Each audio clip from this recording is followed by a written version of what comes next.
መንግስት በጣም እድለኛ ነው። ይሄ ጨፍጫፊ ገዳይ መንግስት በጣም የተሳካለት ነገር አንዱ እንደ ማህበረሰብ እንደ ሀገርም በኢትዮጵያዊነታችን አንድ እንዳንሆን እንደ ብሔረሰብም ደግሞ እያንዳንዱ ብሔረሰብ አብሮ በአንድነት እንዳይቆም የሰንሰለቶቻችንን በሙሉ በጣጥሷቸዋል። ማህበራዊ ህይወታችንን በሙሉ ምስቅልቅል አድርጎታል። ይሄንን ደግሞ በአንድ ጊዜ የመጣበት ሳይሆን ቀስ በቀስ የሃይማኖት አባቶችና ምዕመኑን እኮ እያለያየ ነው መንግስት ያለው። በነገራችን ላይ እያለማመደ እየለያየ ነው የመጣው። ስለዚህ ዛሬ በአርሲ ውስጥ ለሚሞቱ ኦርቶዶክሳውያን ጎንደር ውስጥ ያሉ ኦርቶዶክሳውያን የማይጮበት ሁኔታ ተፈጥሯል። የክርስቲያን አንገቱ አንድ ሆኖ ሳለ ይሄ ለምንድን ነው? በደንብ አድርገው ለያይተውናል። በጣም የሚያሳዝነው እንደ ማህበረሰብ ታመናል። ወንድማችን አብታም እንደ ማህበረሰብ ለምሳሌ ታስታውስ ከሆነ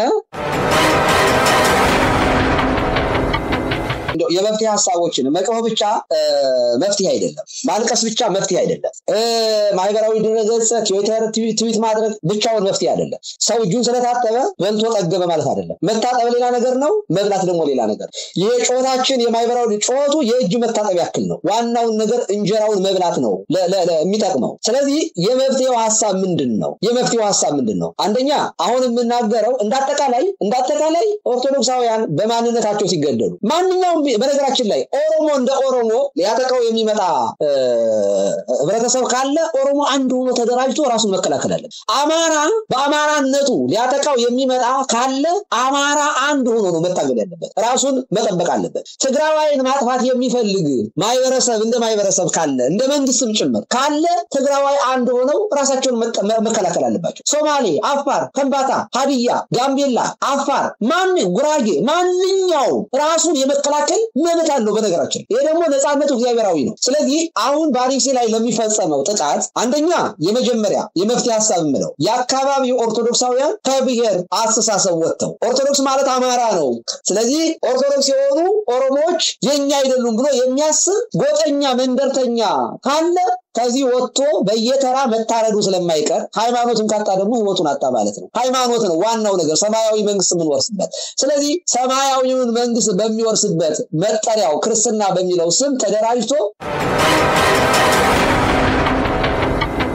ቤተክርስቲያን የነበረ ስልጣኗ ዛሬ ላይ እኔ እውነት ለመናገር ፖለቲካውንም ሃይማኖቱን የማያውቅ ትውልድ ተነስቶ እንጂ ምንድነው ፖለቲካ ምንድነው? ሰዎቹ ተወዳድረው ስልጣን የሚይዙበት መንገድ አይደለ? እና እንኳን አይደለም የሚወዳደሩበት ሲስተም ይቅርና የተቀመጡበትን ወንበር እንኳን የማዘዝ ሲያምጽ መንግስት ውረድ የማለት መልካም ሲያደርግ ደግሞ የማበረታታት የሃይማኖት ስራ ነው። ይሄ በየትኛውም የመጽሐፍ ቅዱስ ክፍል ውስጥ እንዲህ ባለ መንግስት በሃይማኖት በመንግስት ጣልቃ አይገባም የሚል የኢህአዲግ መጽሐፍ ቅዱስ ነው።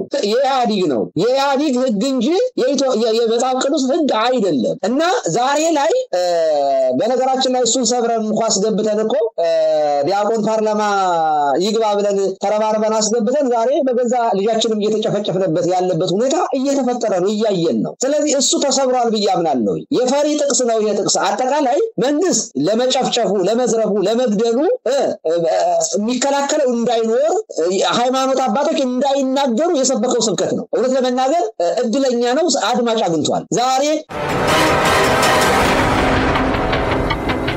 ጤና ይስጥልን የተከበራችሁ የህብር ሬዲዮ ቤተሰቦችና አድማጮች፣ በወቅታዊ ጉዳይ እንድንወያይ ዛሬ አንድ የሃይማኖት አባት ጋብዘናል።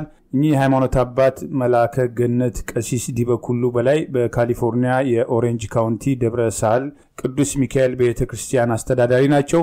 ብዙዎች እንግዲህ የህብር ሬዲዮ ቤተሰቦችም አድማጮችም በተለይ ማህበራዊ ሚዲያ ላይ በስፋት የሚጠቀሙ በኦርቶዶክስ ቤተክርስቲያን ጋር በተያዘ በመመናን ላይ የሚደርሱ ጥቃቶች በአስተዳደር በሌሎችም በተመለከተ በአጠቃላይ በህዝብ ላይ የሚደርሱ መከራዎችን አንስተው በማህበራዊ ሚዲያ ድምጻቸውን ከሚያሰሙ ጥቂት የሃይማኖት አባቶች መካከል የሚጠቀሱ የሚታወቁ ናቸው።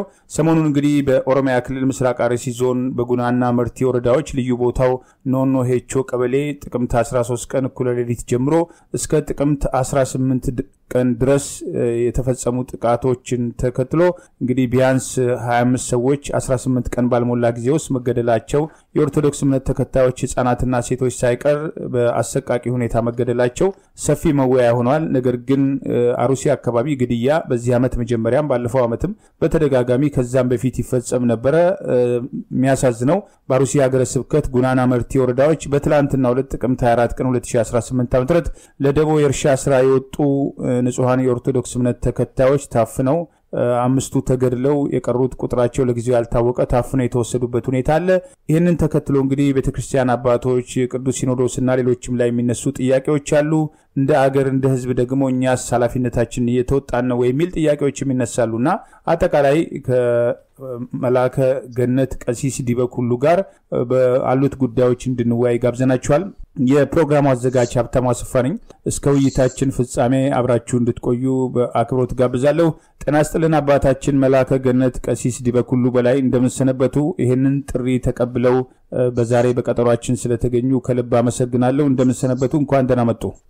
ጤና ይስጥልኝ ወንድማችን ሀብታሙ የህብር ሬዲዮ አዘጋጅ ጤና ይስጥልኝ ብያለሁኝ። አንተም ይሄን ስለጋበዝከኝ በጣም ደስ ብሎኛል።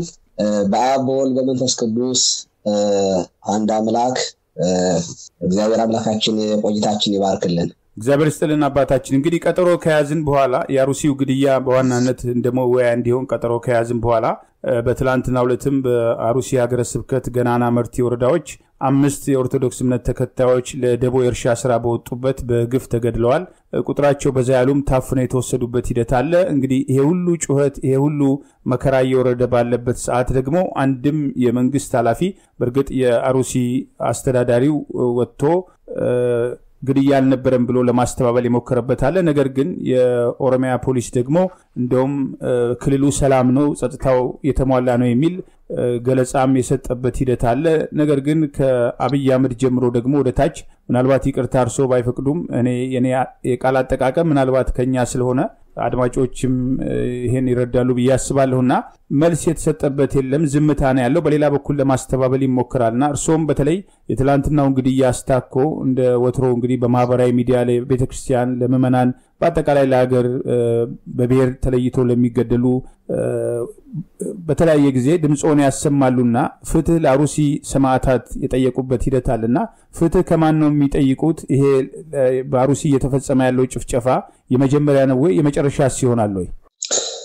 በጣም አመሰግናለሁ ሀብታሙ።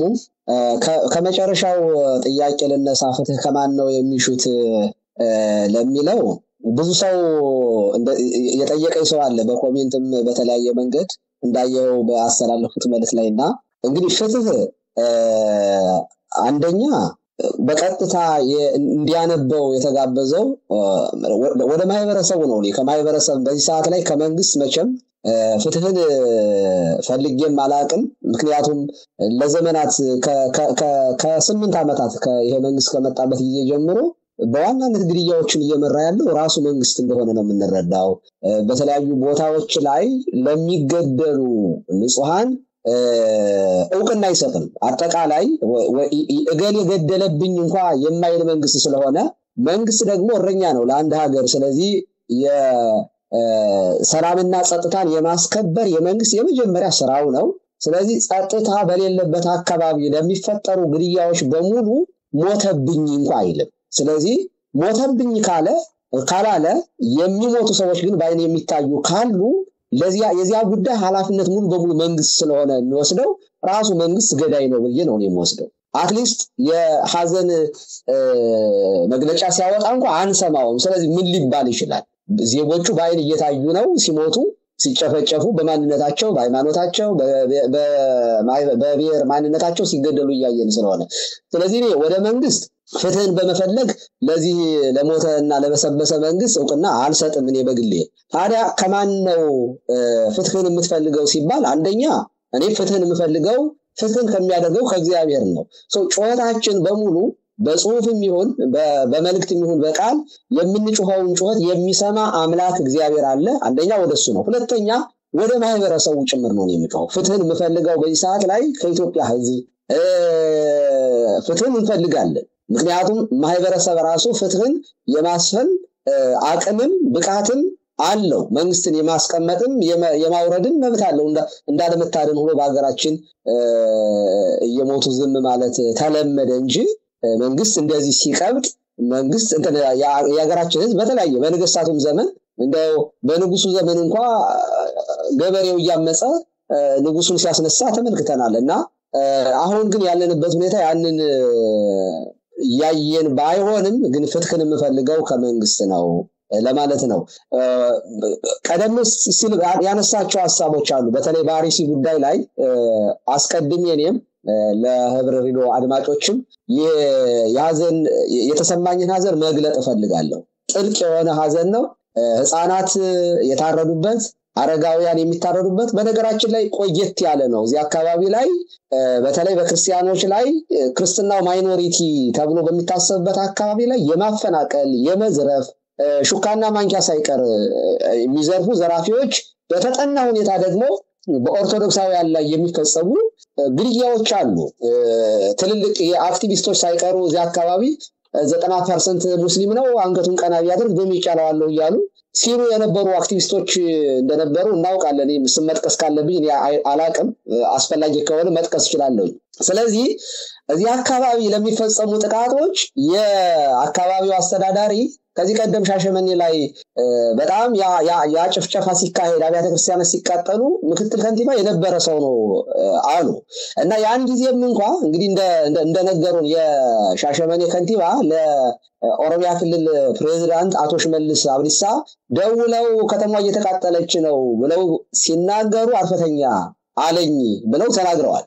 ያን ጊዜ እንግዲህ ምክትሉ ነበር ማለት ነው ይሄንን ሻሸመኔ ላይ ራሱ ሲመራ የነበረው ያሁኑ ያሩሲው። ስለዚህ ወደዛም አሩሲ ላይም ዛሬ ለሚፈጸሙ ጥቃቶች ሰው እንግዲህ ከ40 በላይ ክርስቲያኖች ተገለዋል። እንደገና ዛሬ ትናንትና ደግሞ 6 ክርስቲያኖች ከአንዳንድ ኢንፎርሜሽኖች እንደሰማናቸው ላጨዳ ትፈልጋላችሁ ምናምን በሚል እንዳለ ነው የረሸኗቸው።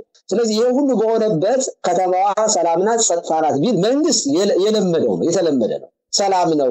ምክንያቱም የመንግስት ዋና ሐሳብ ራሱ ችግር አለ ብሎ ማውራት የሚያለቅስ ማህበረሰብ አይፈልግም። እየሞትንም እየተገደልን ቢሆን ብልጽግና መንግስታችን ልማት ላይ ነው፣ ኮሪደር ልማት ላይ ነው፣ ችግኝ እየተከለ ነው አትናገሩብኝ የሚል ስለሆነ የተለመደ ስለሆነ እኔ ከመንግስት ምንም ኤክስፔክት የምናደርገው ነገር የለም። ይሄን ነው ማለት የምፈልገው ሀብታሙ። ከልብ አመሰግናለሁ መላከ ገነት ቀሲስ ዲበኩሉ በላይ። በተለይ እርሶ ለቤተክርስቲያኒቷ ልጆችም ለቤተክርስቲያን አባቶችም በየደረጃው ጥሪ አቅርበዋል። አባቶች ለምንድነው ዝም የምትሉት? በዚህ ጊዜ ልጆቻችሁን የመጠበቅ ኃላፊነት አለባችሁ። ልጆችም ለምንድነው ዝም የምትሉት? አባቶቻችሁን ጠይቁ የሚል ጥሪ አቅርበዋል። እንደው ደረጃ በደረጃ ብናየው የቤተክርስቲያን አባቶች እንግዲህ በመቼም በሃይማኖቱ አስተምሮ ለቤተክርስቲያኒቷ ሲሉ ለሃይማኖታቸው ሲሉ ብዙ መስዋዕትነት የከፈሉ በመጽሐፍ ቅዱስ ውስጥ የሚታወቁ ሐዋርያት ብቻ ሳይሆኑ የኢትዮጵያ ኦርቶዶክስ ተዋሕዶ ቤተክርስቲያን የሃይማኖት አባቶች ልጆችም ያሉበት ቤተክርስቲያን ነው። በአሁኑ ወቅት ምን ችግር ገጥሞ ነው ይሄ ሁሉ ደም እየፈሰሰ ይሄ ሁሉ ንጹሃን እየተቀጠፈ በእምነታቸው ሳቢያ ዜጎች ተለይተው እየታረዱ ምንም እንዳልተፈጠረ መግለጫም ለማውጣት የግድ የማህበራዊ ሚዲያ ዘመቻ ከተጋጋለ በኋላ የሚወጣበት መንግስት ለችግሩ ይፍታ እየተባለ በየጊዜው የሚጠየቅበት ነገር እዚህ ደረጃ ላይ ተደርሶ አባቶች በዚህ ሰዓት በርግጥ ኃላፊነታቸው መወጣት የሚችሉበት ደረጃ ላይ ናቸው ወይ? ምንድነው ችግሩ? በጣም ጥሩ ጥያቄ ነው። ግን እውነት ለመናገር ይሄ ጥያቄ ሁላችንም ልንጠይቀው የሚገባና እየጠየቅንም እውነት ለመናገር በቂ የሆነ መልስ ያላገኘንበት ነው። የአባቶች ዋና ድርሻ ጳጳሳት ማለት እረኛ ማለት ነው። በነገራችን ላይ ጠባቆች ማለት ነው። ጌታችንን በምድር ላይ የእረኝነትን ስራ ሰርቷል እና እርሱ ሲያርግ ቅዱስ ጴጥሮስን ጠርቶ ከነዚህ ልትወደኛለህ ብሎ ሲጠይቀው አዎ እንደምወድህ ጌታ አንተ ታውቃለህ፣ በጎችን ጠብቅ። ደጋግሞ 3 ጊዜ ጠይቆ እረኞች በጎችን ጠብቅ፣ ግልገሎችን አሰማራ፣ ጠቦቶችን ጠብቅ ነው ያለው። እና ይሄ የእረኝነት ስልጣን ለሐዋርያት የተሰጠ ስልጣን ለካህናትም ለኛም ጭምር የተሰጠ ስልጣን ነው። ስለዚህ በዋናነት በዋናነት ጳጳሳት ማለት ወይንም አባቶች ካህናት ማለት የእረኝነት ስራ የሚሰሩ ማለት ነው። እረኞች ናቸው ስንል በጎች አሉ ማለት ነው። በጎች የተባሉ ምዕመናን ናቸው። እረኞች የተባሉ አባቶች ናቸው፣ ሃይማኖት አባቶች ናቸው። ስለዚህ እነዚህ በጎችን የሚነጥቅ ተኩላ አለ፣ የበጎቹ ጠላት አለ። ስለዚህ ከጠላት እንዲጠብቁ የተላኩ ማለት ናቸው ሐዋርያት ወይንም ደግሞ አባቶች ማለት ነው። ስለዚህ ዛሬ በጎቻቸው እየተነጠቁ ሲበሉ በተኩላ ለምንድነው እረኞች ዝም ያሉ የሚለው ጥያቄ በጣም መሰረታዊ ጥያቄ ነው። መልሱ ግልጽ ነው። እረኝነታቸውን ረስተዋል፣ እረኝነታቸውን ዘንግተዋል፣ ኃላፊነታቸውን ጥለዋል የሚል መልስ ነው የምሰጠው። በእረኝነት ውስጥ ጌታችን በዮሐንስ ወንጌል ምዕራፍ 10 ላይ አነ ውእቱ ኖላዊ አባግ፣ እኔ እውነተኛ የበሮች የበጎች ጠባቂ እኔ ነኝ፣ ጠባቂው እኔ ነኝ። በበሩ የሚገባ ግን የበጎች እረኛ ነው። ለእርሱ በረኛው ይከፍትለታል፣ በጎቹም ድምፁን ይሰሙታል። የራሱንም በጎች በስማቸው እየጠርቶ ይወስዳቸዋል። የራሱንም ካስወጣቸው በኋላ በፊታቸው ይሄዳል፣ በጎቹም ድምፁን ያውቃልና ይከተሉታል ብሎ ከሌላው ግን ይሸሻሉ እንጂ አይከተሉትም፣ የሌሎችን ድምፅ አያውቁምና ይላል። አሁን ለምንድን ነው እዚህ ጋር የሚያሳየው? እውነተኛ እረኛ እሱ ነው። በጎቹን ይጠራቸዋል፣ በጎቹም ደግሞ ድምፁን ይሰሙታል። እውነተኛ እረኛ ስለሆነ በጎቹ ድምፁን ይሰማሉ። ከሌላው ግን ይሸሻሉ ይላል። ከሌላው ግን ይሸሻሉ የተባሉት ምንደኛ ቅጥረኛ በበር የማይገቡ አሉ ብሏል ጌታችን። ወረድ ብሎ ይናገራል። ይሄ ሌሎቹ ወንበዴዎች ናቸው፣ ቀጣፊዎች ናቸው። ሌባው ሊሰርቅና ሊያርድ ሊያጠፋ እንጂ ስለሌላ አይመጣም ይላል። ስለዚህ በበር የሚገቡ ሁሉ በዋናው በር የማይገቡ ሌቦች እንደሆኑ እናያለን። በእረኝነት ዓለም ውስጥ ታማኝ እረኛ አለ፣ ቅጥረኛ ደግሞ አለ። የባለቤቱን በጎችን በስነ ስርዓት የሚጠብቅ ታማኝ እረኛ አለ። ሌላው ግን ምንደኛ ቅጥረኛ የሆነ ከሆነ ግን ከበድ ያለ ነገር ሲመጣ ይሸሻል። ለምን? የራሱ አይደሉም በጎች በዚያው ጠፍቶ የሚወድበት ሁኔታ አለ። እና ይሄ አሁን የምንመለከተው ዝምታ የምንደኝነት የቅጥረኝነት አይነት ነው የምንመለከተው። እውነተኛ እረኛ ስለ በጎቹ ነፍሱን ስለሚሰጥ ማለት ነው።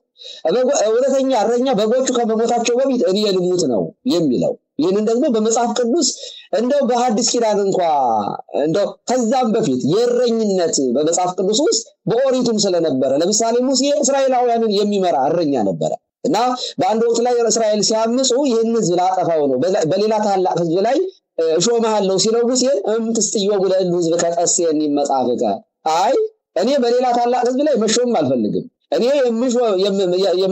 አንተ በዚህ ህዝብ ላይ መሪ አድርገህ ሾመኸኛል እና እኔን የሾምክበት ህዝብ ጠፍቶ እኔ ከምጠፍ እኔን ከህይወት መጽሐፍ ደምሰኝ፣ ይህን ህዝብ ከምታጠፋ ብሎ በእግዚአብሔር ፊት ሙሴ ቆሞ እግዚአብሔር እንደራራ እንመለከታለን። እውነተኛ እረኞች ህዝባችን ከሚጠፋ እኛን እንጥፋ የሚሉ ናቸው። ይሄ ዳግማዊ ሙሴ ከአባቶቻችን እንደኔ ያለ ነብይ ያስነሳላቸዋል፣ ያንን ነብይ የማትሰማ ነፍስ ሁሉ ከዚህ ተለይታ ትጥፋ ብሎ ሙሴ ተናግሮ ነበር እና በሐዋርያት ሥራ ምዕራፍ ይሄን እንደምንመለከተው በሙሴ ፋንታ እንደ ሙሴ ያለ ነብይ የተባለው ክርስቶስ ነው እና ያ እረኛ ለበጎቹ ነፍሱን በቀራንዮ ላይ ሰጥቷል ለምዕመናን። ስለዚህ እውነተኛ እረኛው ይሄ ነው። የዚህንን አራያነት ያለ መከተል ችግር ነው አሁን የምንመለከተው ማለት ነው። ለምንድነው አባቶቻችን በዚህ ደረጃ ላይ የተኙት? ለምንድነው የዘነጉት የሚለው መንፈሳዊ ድርቀት ነው። ይሄ መንፈሳዊ ድርቀት ነው፣ እረኝነትን መርሳት ነው። በነገራችን ላይ በእኛ ቤተክርስቲያን እረኝነታቸውን የረሱ አገልጋዮች ወደ እግዚአብሔር መንግስት ይገባሉ ብለን አናምንም። በሌላ ቤተ እምነት ዋንስ የብር ኦሎይስ የብር የሚል ትምህርት አላቸው። አንዴ በክርስቶስ ያመነ ሰው ደህንነቱን አያጣም ምንም ያደርግ ብለው የሚያምኑ ፕሮቴስታንቱ አሉ። እኛ እንደዚህ ብለን አናምንም። አንዴ ድናል፣ ከዛ በኋላ የፈለከው ነገር የእረኝነት ኃላፊነት ባትወጣም ትድናለህ፣ ገነት ትገባለህ የሚል ትምህርት የለንም። ወይ ፈዲ ወለ ሁሉ በከመ ምግባሩ እንደስራው እውነተኛው እረኛውን በክርስቶስ አምኖ እውነተኛው እረኛውን የመሰለ ሰው ወደ እግዚአብሔር መንግስት ይገባል። ተጋድሎን የፈጸመ ጽድቅን ያደረገ ክርስቶስን የመሰለ ሰው ነው ወደ እግዚአብሔር መንግስት የሚገባ ብለን ነው የምናምነው። እና እነዚህ አባቶቻችን አይደል ነው እውነት ለመናገር ከሆነ እኛን በዚህ ደረጃ ምንም ብለን እንድንናገር የሚያደርጉን የነሱ ዝምታ ነው ከኛ በላይ ስለሆኑ። ለምሳሌ እኔ ባለሁባት ደብር ያለሁባትን ደብር ተጠያቂ ነኝ። ባለሁበት ደብር ለሚፈጸም ጥፋት እኔ ነኝ የምጠየቀው። የኔ አቅሜ ከዚች ደብር የዘለለ አይደለም። ለዚያ ነው እየወጣን የምንጮኸው ማለት ነውና ይሄንን ኦርቶዶክሳውያን በሙሉ ሊጠይቁ ይገባል ብያምናለሁ። አባቶች ምን እንደነካቸው ይሄን ድምጽ የምትሰሙኝ አባቶች ካላችሁ አረድን ሞትን ድረሱልን ሲሉ ድረሱልን እንሙትላችሁ ማለቱ ይቅር ግድ የለም እንደ ሙሴ እኛ እንጥፋላችሁ ማለቱ ይቅር ልጆቻችን ሞቱ ብሎ መግለጫ ማውጣት እኔ ይሄንን ማድረግ ሰው የሆነ እንኳን የሃይማኖት አባት መሆኑ ቀርቶ ሂማኒቲ ያለው ሰው ራሱ ማድረግ የሚገባው ነገር ነበርና እኔ ከሰውነት ራሱ ከረኝነት አይደለም ከሰውነት አባቶቻችን የወረዱበት ሁኔታ ላይ ያለ መስሎ ነው የሚሰማኝ ወንድማችን ሀብታም ከልብ አመሰግናለሁ መላከ ገነት ቀሲስ ዲበኩሉ በላይ በተለይ የአባቶችን ካነሳን እንግዲህ ሁሉ ጊዜ አባቶችን መውቀስ ተገቢ ነው ወይ እርግጥ ነው ከዚህ ቀደም አብይ አህመድ ከተለያዩ ሃይማኖት አባቶች ጋር ውይይት ባደረገበት ወቅት በተለይ መንገድ ከኦርቶዶክስ ቤተክርስቲያን አባቶች ጋር በነበረው ውይይት ላይ ይደርሱ የነበሩ ጥፋቶችን በተለይ በአማራ ህዝብ ላይ የተከፈተውን ጦርነት ተከትሎ ያብነት ተማሪዎች ጭምር የሚጨፈጨፉበትን ነገር በማንሳት በጠቅላይ ቤተ ክህነት ስራ አስኪያጅ በኩል ጥያቄ ሲቀርብ 360 መግለጫ በአመት ውስጥ አውጥታቸዋል በማለት በቁጣ በተናገረበት ወቅት አብይን ደግፈው የቆሙ የሃይማኖት አባቶች የተባሉት ናቸው ዛሬ የጠቅላይ ቤተ ክህነትን ኃላፊነት የተቆጣጠሩትና በአንድ በኩል እነዚህ አባቶች በአማራ ላይ ጥላቻ ያለው በኦርቶዶክስ ቤተክርስቲያን ላይ ጥላቻ ያለው በአንድም ሆነ በሌላ መንገድ ይሄንን ጭፍጨፋ እየፈጸመ ያለው ቤተመንግስት ያለው ቡድን መሆኑን ከራሱ ሰዎች እንግዲህ ቀድሞ የኦሮሚያ ክልል የካቢኔ አባል ዶክተር ሚልኬሳ ሚዳጋ በትክክል ባሩሲ የሚፈጸሙትን ጭፍጨፋዎች አብይ አህመድ ዛሬ ፌደራል ፖሊስ ኮሚሽነር የሆነው ደመላሽ ገብረ ሚካኤል የደህንነት መስሪያ ቤት ውስጥ ያለ ገዳይ ቡድን እንዳደራጁና እንደሚፈጽሙ የነሱ እንኳን ቢቀር ሮይተርስ ኮሬን የገኛ የሚባለው ቡድን የአብይን ተቃዋሚ ኦሮሞዎች ብቻ ሳይሆን የሃይማኖትና ማንነት ተኮር ጥቃቶችም ጭምር የሚፈጽም መሆኑን አንዴ አባ ቶርቤ ይባላል አንዴ ኦነክሽኔ ይባላል በእነዚህ ልዩ መንገዶች የሚፈጸሙ ጥቃቶች በአንድም ሆነ በሌላ መንገድ ካብይና ጓዶቹ እቅድና ፍላጎት ውጪ እንዳልሆነ ሲጠቀስ የቆየበት ሂደት አለና በተለይ ቤተክህነቱን በከፊል የተቆጣጠረው ኃይል የቤተ መንግስቱን ጥላቻና የጭፍጨፋ ዓላማ ለማራመድ ፍላጎት ያላቸው አይተው እንዳላየ መሆን የሚችሉ አባቶች ባሉበት የእምነቱ ተከታይ ምዕመናን ኃላፊነታቸውን እንዴት ነው የሚወጡት የነሱስ የምዕመናኑስ ዝምታ ያዋጣል ወይ ጥሩ ጥያቄ ነው አሁንም ወንድማችን ሀብታሙ በነገራችን ላይ ይሄንን ጥቃት መንግስት ራሱ የሚመራው መሆኑን ለመገንዘብ እኛ ከኢህአዴግ መንግስት ጀምሮ ቤተክርስቲያኗን የፈረጀ ያሁኑ ጠቅላይ ሚኒስትርም ኦርቶዶክስ ለብልጽግና የማትመች እንደሆነች ከተፈረጁት አንዷ ኦርቶዶክስ ናት ኦርቶዶክስን የማጥፋት ስትራቴጂ አለ በነገራችን ላይ በህዋት መካከልና በፌደራል መንግስት በኩል በዚህ ጊዜ ጦርነት ሲካሄድ አንዳንድ ሐሳብ እኔ የገቡ ነገሮች ስለነበሩ ከአንዳንድ አባቶች ጋር ለማውራትና ጉዳዩን ለመፍታት ሞክሬ ነበር እግዚአብሔር በሚያውቀው ያ ጦርነት ህዋት የተባለች ዛሬ ይሄንን የብሔር ፖለቲካ ተከላ ሄዳ ስር ሰዶ እንዲህ እንዳንተሳሰብ ያደረገች እሷ ብትሆንም ያ ጦርነት ግን ኦርቶዶክሳውያን ላይ ያነጣጠረ ጭምር እንደሚሆን ግልጽ ነበረ ምክንያቱም አብዛኛው የሰሜኑ ክፍል ነው እንግዲህ ኦርቶዶክሳዊ ያለበት ስለዚህ ይሄ ጦርነት ሲካሄድ እንግዲህ በሚሊዮኖች የሚቆጠሩ ሰዎች እንደሞቱ ሪፖርቱ ሰምተናል አይደል ከማለት ከባለስልጣናቱ ሰምተናል እንግዲህ ሚሊዮን ኦርቶዶክሳውያን ሞተዋል ማለት ነው በሌላ በኩል ስለዚህ በዚያ ጦርነት መካከል ጠቅላይ ሚኒስትር አብይ አህመድ የሰላም ዮቤል ተሸላሚ ሆንኩ ብለው የተቀበሉትን ገንዘብ ለፓስተር ዮናታን አክሊሉ ነው የሰጡት ወስደው በአደባባይ በጦርነቱ መካከል ፓስተር ዮናታን ጎንደር ገጠር ውስጥ ሄዶዚያ በማይካድራ ላይ ጭፍጨፋ በሚካሄድበት ጊዜ ዮናታን አክሊሉ ጎንደር ሄዶ የውሃ ጉድጓድ ያስቆፍር ነበር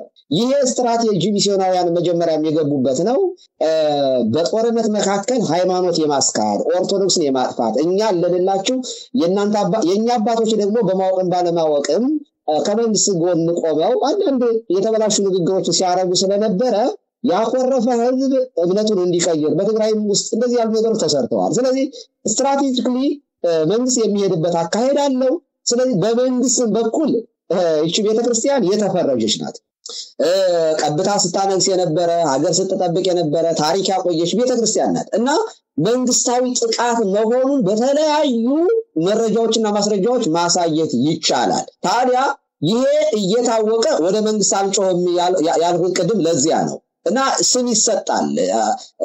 በነገራችን ላይ አባት ወግ የሚበሉ ሸኔ የሚበሉ ማንንም ይበል መንግስት አይደለም ሀገርን የመጠበቅ ኃላፊነት ያለበት እንዴ? ምንም ነገር እንኳን ቢጠቅሱ እኮ ማንንም ይሆን። በነገራችን ላይ ዛሬ አሩሲ ላይ ለሚፈጠረው ግድያ እኮ በዋናነት እኮ ተጠያቂ እኮ መንግስት እኮ ነው። መንግስት እኮ ፒስ ኤንድ ሴኩሪቲ የመንግስት ኃላፊነት ነው እኮ። እሱ ጠፍቶን አይደለም፣ ግን የሚያስገድለን እሱ ስለሆነ ወደሱ መጮሃችን አቁመን እውነት ለመናገር በዚህ ጊዜ መንግስትን አድነን ብሎ ከመጮህ ሸኔን አድኑን ማለት ይቀላል።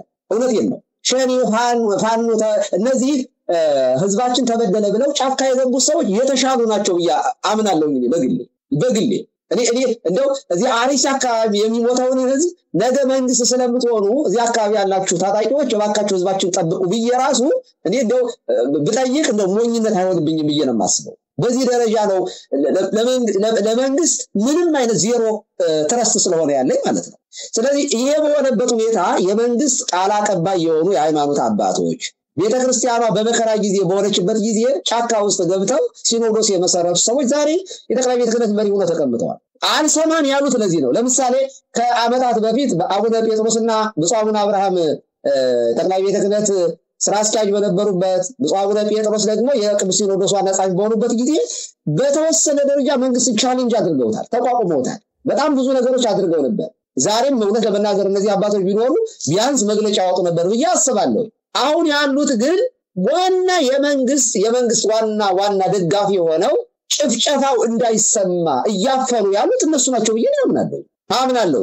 ይሄ በሆነበት ሁኔታ እውነት ለመናገር ጥያቄ እነሱንስ ብቻ ተጠያቂ ማድረግ እየታወቁ አባቶች ከዚህ ቀደም ቀኖና ቤተክርስቲያን በመጣስ የጫካ ጳጳሳትን የሾሙ ብዙ ህገወጥ ስራዎችን የሰሩ ሰዎችን እንደገና መሪ ሆነው ሲቀመጡ የምዕመኑስ ራሱ ችግር የለበትም ወይ? ምዕመኑስ ተጠያቂ አይደለም ወይ ነው? እውነት ለመናገር አይደለም ነው። ምዕመኑ ህዝቡ ራሱ የኢትዮጵያ ህዝብ ምን እንደነካው ነው ያላቀም ሀብታሙ እኔ ጥያቄ ይወድብኛል። በአለም ታሪክ እንደዚህ ያለ ነገር ነበረ ወይ? ማለት በሚሊዮን የሚቆጠር ህዝብ ሞቶ ስልጣን ላይ የተቀመጠ የሀገር መሪ አይታችሁ ታውቃላችሁ?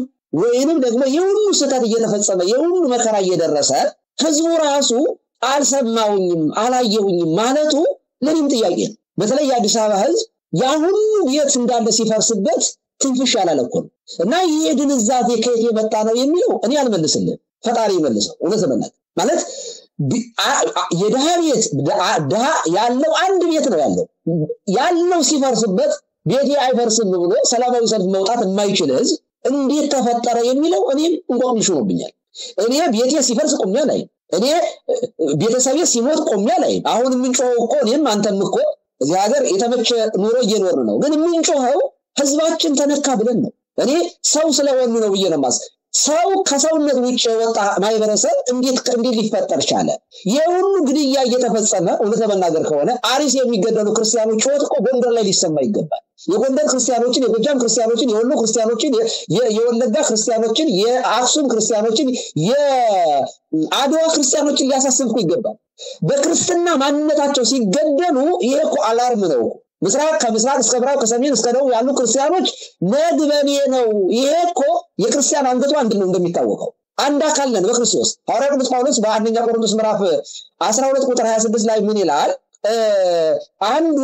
አንዱ ብልት ሲጎዳ ሲቆረጥ ሌላው ሁሉ ይታመማል ነው የሚለው። ሌላው ሁሉ ይሰማዋል ነው የሚለው። እኛ በክርስቶስ አንድ አካል ነን። አንድ ክርስቲያን ሲሞት እኮ ሁላችንም እኮ ልንታመም ይገባናል።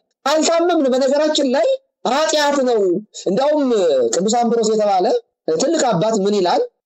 ጥፋት የሚፈጽም አጥፊ ብቻ ሳይሆን ጥፋትን እያየ ዝም የሚልም ሰው ጥፋተኛ ነው ይላል፣ ተባባሪ ነው ይላል። ስለዚህ በክርስትና ሕይወት ውስጥ አጥፊ ብቻ አይደለም የሚጠየቀው፣ ጥፋት እያየ ዝም ማለት በራሱ ጥፋት ነው። ስለዚህ ህዝባችን እውነት ለመናገር በዚህ በሚሞተው አሪሶች በሚገደሉ ምዕመናን ዝም የሚል ምዕመን ራሱ ተጠያቂ ነው። በነገራችን ላይ ደሙን ከእጅ ይፈልጋለሁ ነው የሚለው በትንቢተ ሕዝቅኤል ላይ ምዕራፍ 33 ላይ ይህን ይናገራል። ሰው ሲሞት ዝም የምትል ከሆነ ደሙን ከእጅ ይፈልጋለሁ ነው የሚለው እና ይሄ እውነት ለመናገር እኛንም ከጥፋት ከስተት ማለት ከጥፋት ወይንም ከመጠየቅ የሚያድነን ነገር አይደለም። ቆንጆ ጥያቄ ያቀረብከው። ስለዚህ ማህበረሰባችን አስገዳዮቻችን ተሸክመን ገዳዮቻችን ተሸክመን እንደ መንግስት ገዳይ ተሸክመን እንደ ሃይማኖት አባትም የሚያሳርዱንም ተሸክመን መኖራችን እግዚአብሔር ራሱ በእኛ ላይ የሚሳለቅብንና የሚስቅብን ነው ይመስለኝ። መጽሐፍ እንደሚል ወእግዚአብሔር ይሳለቅ ላይ ሊሆን እግዚአብሔር ይስቅባቸዋል ይሳለቅባቸዋል ተብሎ ተጽፏል። እና እግዚአብሔር ራሱ ስንጮህ እናንተ በገዛ እጃችሁ መሪያችሁን ተሸክማችሁ እኔ ምን ላድርጋችሁ የሚል ሁሉ ይመስለኛል። ይሄ ነው መልስ ወንድማችን አቶ ሀብታሙ። ከልብ አመሰግናለሁ አባታችን መላከ ገነት ቀሲስ ዲበኩሉ በላይ። በተለይ እንግዲህ በአገር ውስጥ ያለው በተለያየ ምክንያት በዚህ ደረጃ ዝምታ ሊኖር አይገባም የሚል ጥያቄ ያነሳሉ። ነገር ግን በነፃ ሀገር ደግሞ እንደ አቡነ ሉቃስ በአደባባይ ውግዘት ሲያደርጉ ለመናገር ሲሞክሩ እነሱን ልክ እንደው ፖለቲካ እንደወደዱ መንግስትን እንደሚጋፉ ይሄ ደግሞ የሃይማኖት አባቶች ስራ እንዳልሆነ በተለይ ደግሞ በውጭ ሀገራት ብዙ አብያተ ክርስቲያናት በሰበካ ጉባኤ በቦርድ የሚተዳደሩ ስለሆኑ ያንን ስልጣን የተቆጣጠሩ ሰዎች ደግሞ በአንድም ሆነ በሌላ መንገድ ከመንግስት ጋር ሲገናኙ ሃይማኖት ውስጥ ፖለቲካ ውስጥ አንገባም በሚል የሃይማኖት አባቶችን የምዕመናኑን አንደበት ለማፈን ስልጣናቸውን ይጠቀማሉ። ምዕመናኑም ፌስቡክ ላይ በማህበራዊ ሚዲያ ላይ ቤቱ ያለቅሳል። ነገር ግን ቤተክርስቲያን ሄዶ ደግሞ አባቶች ለምንድነው ዝም የምትሉት? እንደ ማህበር እንደ ጠበቃ በጋራ ልንጮህ ይገባል አይባልም። እርስ በርስ ዝምታ የተመረጠበት ሂደት አለና በተለይ በውጭ ሀገር ያለው ምዕመንስ የሃይማኖት አባትስ በሰበካ ጉባኤ በተለያየ መንገድ ኃላፊነት ላይ ያሉ ሰዎች ሲፈልጉ ፖለቲካ መስቀሉንም ምኑንም ይዘው የኖሞር እንቅስቃሴ በነበረ ጊዜ አደባባይ ላይ ሲወጡ የነበሩ ሃይማኖት አባቶች በተቃራኒው ሰዎች በማንነታቸው ተጨፈጨፉ በሃይማኖታቸው ተጨፈጨፉ ሲባል ከዚህ ቀደም ቤተክርስቲያን የ3 ቀን አዋጅ ባወጀች ጊዜ ጥቁር ይልበስ በተባለ ጊዜ ወጡ አባቶች ዛሬ የት ሄዱ? ዛሬ ዝምታ ምንድነው? በዚህ ረገድስ ምዕመናኑስ የሃይማኖት አባቶችስ በተለይ በውጭ ሀገር ያለው ኃላፊነቱን ለመወጣት ያቃተበት ምክንያት ምንድነው? ጥሩ ጥያቄ ነው። አሁንም ብፁዕ አቡነ ሉቃስን አንስታል። በጣም በሚያሳዝን ሁኔታ ብፁዕ አቡነ ሉቃስ በጣም አረጋዊ አባት ናቸው። ስለህዝባቸው በብዙ ያለቀሱ ያነቡ። በነገራችን ላይ እዚህ ሀገር መጥተው ብቻ ሳይሆን ኢትዮጵያ ውስጥ አውደ ምሕረት ላይ ነው በድፍረት መንግስትን የገሰጹት። እንዲህ ያሉ አባቶች በመጽሐፍ ቅዱስ ውስጥ እንመለከታለን። በዚህ በተሰሎንቄ በአንድ ወቅት ላይ ንጉስ ቴዎዶሲዮስ የሚባል አባት ከ340 እስከ 397 ዓመተ ምህረት አካባቢ የነበረ አንድ አባት ያደረገው ነገር ምንድነው? የቤተክርስቲያን አባት የቴዎዶሲዮስ በተሰሎንቄ ክርስቲያኖችን ሲያስገድድ ሲያበሾች የሚቆጠሩትን ሲያስጨፈጭፍ የቅዱስ አምብሮስ ማለት ነው ንስሐ እስኪገባ ድረስ ገስጾታል፣ ተቆጥቶታል። እንደውም በአደባባይ ገስጾ ህዝቡን መምራት አይገባህም፣ እግዚአብሔርን መፍራት ሰውን ከመፍራት ይበልጣል ብሎ በድፍረት የመጽሐፍ ቅዱስን ቃልም ጠቅሶ ቴዎዶሲዮስን ገስጾታል። ይሄንን ህዝብ መምራት አይገባህም፣ አትችልም አንተ ብሎ ይሄ ብቻ አይደለም ከቅዱስ ቁርባን አግዶታል። የቀደሙ ነገስታት እንግዲህ የሚቀበሉ ነበሩ እንደዚህ እና ሲከለክለው በኋላ ቴዎዶሲዮስ ምንድነው ያደረገው? ይቅርታ ጠይቆ ይሄን አባት ይቅርታ ጠይቆ ቀኖናውን ፈጽሞ ነው እንደገና ወደ ማህበረሰቡ እንዲቀላቀል ያደረገው። እና አባቶቻችን በዘመናችንም እንደነ በእኛ ዘመን ማለት ይቻላል እንደነ ሰማዕቱ ብፁዕ አቡነ ጴጥሮስ ያሉ ሀገራችን ለወራሪ አትሆንም ብለው አንገታቸውን የሰጡ ሰማዕታት አሉ። በጣም ብዙ አባቶች እንደነ ብፁዕ ቅዱስ አቡነ ቴዎፍሎስም የነበሩ በደርግ ያስከትል የነበረው የተሳሳተና የጭፍጨፋ ሚካኤል በማውገዛቸውና ተባባሪ ባለመሆናቸው ምክንያት እንዴት አርጎ አንቆ እንደገደላቸው እናውቃለን። እና እንደዚህ ያሉ እንደነ ብፁዕ አቡነ ሚካኤል ያሉ በእኛ በሀገራችንም ነበሩ። እና አሁንም በእኛ ዘመን እንግዲህ እነ ብፁዕ አቡነ ጴጥሮስን የሚያደንቅ እነ ብፁዕ አቡነ ሚካኤልን የሚያደንቅ የጥንቶቹን እያነሳ ሰማዕት የሚል በዚህ ዘመን የነሱን አራያ ተከትለው እንደና አቡነ ሉቃስ ያሉ አባቶች ሲናገሩ በሚያሳዝን ሁኔታ እኔ ምን ሰምቻለሁኝ ወንድማችን ሀብታሙ የሆነ የትንሳኤ የሆነ የልደት ቤተክርስቲያን እዚህ ዲሲ አካባቢ ሄደው አናስገባውትም ተብለው አንድ በዓል ቤታቸው አክብረዋል። እግዚአብሔር ያሳየ። ኢትዮጵያ ውስጥ አይደለም በውጭ ሀገር ላይ በነፃነት በምንኖርበት ሀገር ላይ ለህዝባቸው የጮኸው አባት ቤተክርስቲያን ሊቀ ጳጳስ ይምጡልን አባ ቅዱስ ቀቦሙ ተብሎ የሚዘመርላቸው ስንት ምንደኞች ባሉበት ሀገር ለህዝባቸው የሚያለቅሱ ተገለው ዛሬ በእንትን ላይ ሆነው አየር ላይ ሆነው ተጥለው ማየት እኔ የሚያሳየው ገና መከራችን እንደሚቀጥል ነው። ለሞታችን የሚጮሁ አባቶች እንኳን ሪስፔክት ማድረግ የማንችል እረኞቻችን እውነተኛ እረኞችንና ሐሰተኛ እረኞችን መለየት አቅቶን አስገዳዮቻችንን እየዘመርንላቸው ለሞታችን እንኳን ዜና ማያው ለምን ልጆቻችን ይሞታሉ የማይሉትን እያነገስን ስልጣን ላይ ያስቀምጠን ለምን ልጆች ሞቱ ህዝባችን ተጎዳ የሚሉት አባቶችን አውጥተን እኮ የጣልን እኮ ነን እኛ እኮ። እና ይሄንን ስመለከት ልቤ ሐዘን ይከብድብኛል። የባሰ ገና እግዚአብሔር እውነት እንደዚህ ያሉትን እውነተኛ አባቶችን ተባባሪ ሆነን አድኛ ራሳችን በየነማም ተባባሪ ሆነን እንዲገለሉ እያደረግን እንደገና ደግሞ እኛ ሁሉ እኮ ስንጽፍ እኮ ፌስቡክ ላይ በተለያየ ማህበራዊ ድረገጽ ላይ ስንጽፍ የቄስ ፖለቲከኛ በመሰረቱ ሰው መግደል ፖለቲካ ነው ያለው ማን ነው? ሰው መግደል የፖለቲካ ስራ ነው? ሰው መግደል ሰውን በእግዚአብሔር መልክ ፈጥሮታልና የሰውን ደም የሚያፈስ እርሱ ደሙ ይፈሳል የሚለው በኦሪት ዘፍጥረት ምዕራፍ 9 ቁጥር 6 ላይ ሰውን አትግደሉ ማለት ሃይማኖት እንጂ የእግዚአብሔር እቅድ የእግዚአብሔር አጀንዳ እንጂ በመልኩ የተፈጠረን ሰው አትግደሉ የፍትህ ጉዳይ እንጂ ፍትህ ደግሞ ከቤተ ክርስቲያንና ከእግዚአብሔር በላይ ማን ሊናገር ይችላል ስለ ፍትህ? እና ይሄንን ማለት እንደ ፖለቲከኛ ያሰኘ እኛም ሰብረን ወተን ነው ስድቡን ትችቱን ምን ታመጣላችሁ እየተባልን እኮ ሰብረን ለህሊናችን ብለን ነው የምንናገረው። እና እኔ አሁንም ቢሆን እኔ እውነት ደፍሮ የሚወጡትን አባቶችን የሚከተል ህዝብ አለ ወይ? አንተ ልትመልሰኝ ነው ወደ ኋላ ልትመልሰኝ ነው። እኔ አሁን ህዝቡ መጮህ አለበት እያልኩኝ ነበር። እና አሁን ደግሞ ይሄን ስታነሳ የእነ አቡነ ሉቃስን ስንመለከት በጣም በሚያሳዝን ሁኔታ ያሉበትን ሁኔታ የቁም እስረኛ ሆነው በውጭ ሀገር ላይ ነው ያሉት። ብፁዕነታቸው በራቻቸውና በረከታቸው ይድረሰንና እና እንደዚህ ያሉትን የሚደግፍ ሰው አለመኖሩ አንዱ ለሞታችንና ለመከራችን መራዘም አንዱ ምክንያት ነው። በነገራችን ላይ አንደኛው ምክንያት ይሄ ነው። እግዚአብሔር እረኛ ሲልክ የሚለዙ የሚቆረቆሩትን ሲልክ ድምጹን የእውነተኛውን እረኛ ድምጽ አንሰማም የሚል አመፀኛ በግ ተፈጥሯል። በነገራችን ላይ ወንድማችን ሀብታሙ አንዳንዶች አባቶቻችን መናገር የሚፈልጉ አሉ በጣም ብዙ አሁንም የህዝባቸው ሞት የሚገዳቸው እኮ አሉ እኮ። እና ስናወራቸው እኔም በግል አንዳንድ አባቶችን ሳወራ እና አቡነ ሉቃስ ተናግረው ምን አመጡ መቼ ለነሱ ቅና የትኛው ሰው ሰጥቷቸው ነው እኛ ምን እናገረው? እንደ ኤክስኪውዝም ሆነ የሚያቀርቡትም ሆነ እንደ ምላሽ አድርገው ለኛ የሚሰጡን ይሄን ነው። በነገራችን ላይ ፍርሃት አላቸው።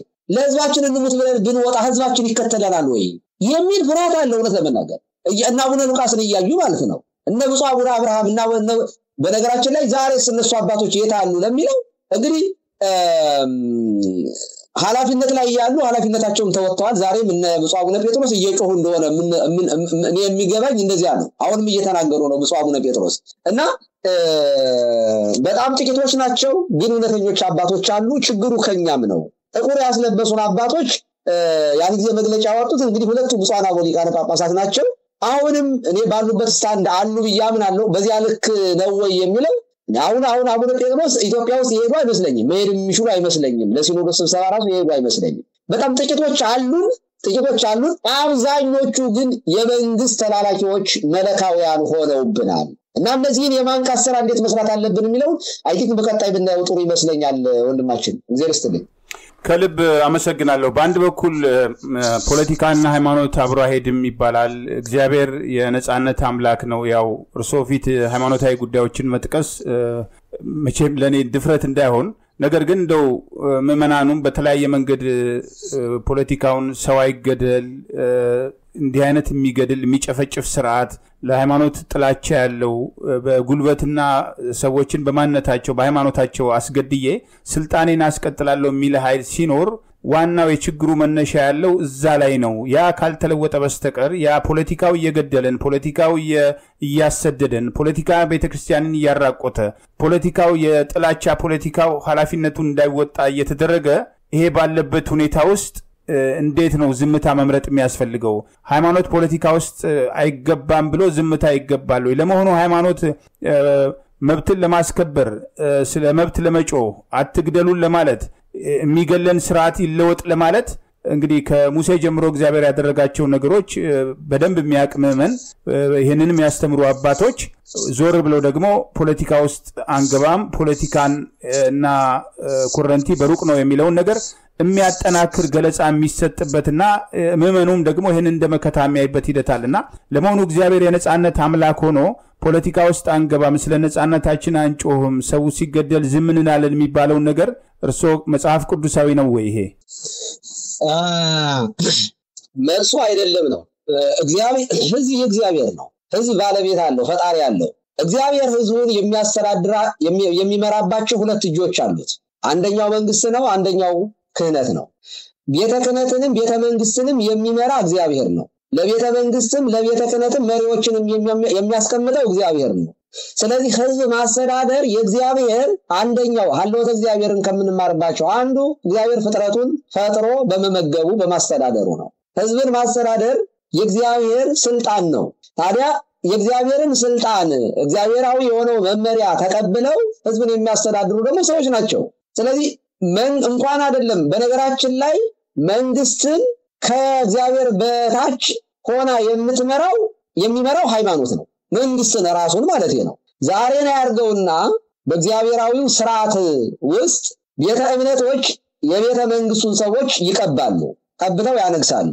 ከእግዚአብሔር የተፈቀደላቸውን መሪዎችን እግዚአብሔር እገሌን ሹምልኝ ለምሳሌ እንደነ ሳሙኤል ያሉትን እግዚአብሔር ጠርቶ የእሴይ ልጅ ዳዊትን እንዲቀባልኝ እንደጠራው በተለያየ ዘመን እግዚአብሔር ሹሟል። በአገራችንም ቤተክርስቲያን ነገስታቶቿን እየቀባች ስታነግስ የነበረች ቤተክርስቲያን ናት። ቀብታ ያነገሰቻቸው ነገስታት ሲያምፁ ሲበድሉ ደግሞ ከቅዱስ ቁርባን ቅድም እንደተጠቀስኩት እንግዲህ ቅዱስ ቁርባን ማለት በቤተክርስቲያን በነገራችን ላይ የመጨረሻው ከክርስቶስ ጋር አንድ የምንሆንበት ነው። ክርስቶስ በእኛ እኛ በክርስቶስ የምንኖርበት ነው።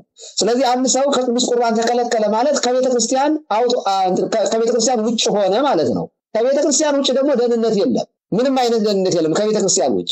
ስለዚህ ከቤተክርስቲያን ተገለሉ ማለት ከደህንነት ውጭ ከእግዚአብሔር መንግስት ውጭም ሆኑ ማለት ነው በሌላ አነጋገር። ስለዚህ ቤተክርስቲያን በመንግስታት ላይ ራሱ ስልጣን አላት። እነ መንግስት ያቢ ክህነት ከመንግስት ክህነት ይበልጣል። ቤተክርስቲያን ይሄ ነበረ ስልጣኗ። ዛሬ ላይ እኔ እውነት ለመናገር ፖለቲካውንም ሃይማኖቱም የማያውቅ ትውልድ ተነስቶ እንጂ ምንድነው ፖለቲካ ምንድነው? ሰዎቹ ተወዳድረው ስልጣን የሚይዙበት መንገድ አይደለ? እና እንኳን አይደለም የሚወዳደሩበት ሲስተም ይቅርና የተቀመጡበትን ወንበር እንኳን የማዘዝ ሲያምጽ መንግስት ውረድ የማለት መልካም ሲያደርግ ደግሞ የማበረታታት የሃይማኖት ስራ ነው። ይሄ በየትኛውም የመጽሐፍ ቅዱስ ክፍል ውስጥ እንዲህ ባለ መንግስት በሃይማኖት በመንግስት ጣልቃ አይገባም የሚል የኢህአዲግ መጽሐፍ ቅዱስ ነው። የኢህአዲግ ህግ እንጂ የመጽሐፍ ቅዱስ ህግ አይደለም። በአገራችን እኮ ቀሲስ ወመንግስት እየተባሉ እኮ ያስተዳድሩ የነበሩ እንደና አፄ ዳዊት ያሉ ክህነትንም መንግስትንም ደርበው ያዙ ነበሩ። በመጽሐፍ ቅዱስ እንደነ ኤሊ የመሳፍንት መስፍንም ሆኖ ካህንም ሆኖ ያገለግሉ እንደነበሩ ማለት ነው። በአገራችን በኢትዮጵያም እንደዚህ ያለ ታሪኮች ነበሩ። ስለዚህ በተለይ እንደነ ንጉስ ላሊበላ የነበሩት እኮ እንደነ አብርሃው አጽብሃ ያሉት እኮ በጣም ትልልቅ የቤተክርስቲያን የነበሩ ናቸው። ሊቃውንት የነበሩ ናቸው እኮ ቤተክርስቲያን የሚያውቁ ቅዱሳን የነበሩ ናቸው እኮ። እንደነ አፄ ዘርዓ ያዕቆብ ያሉ እኮ የተማሩ የነበሩ ናቸው እኮ። የቤተክርስቲያን ትምህርት በደንብ የተማሩ መጽሐፍ የተማሩ ቅኔ የተማሩ ነበሩ እኮ እነዚህ እኮ።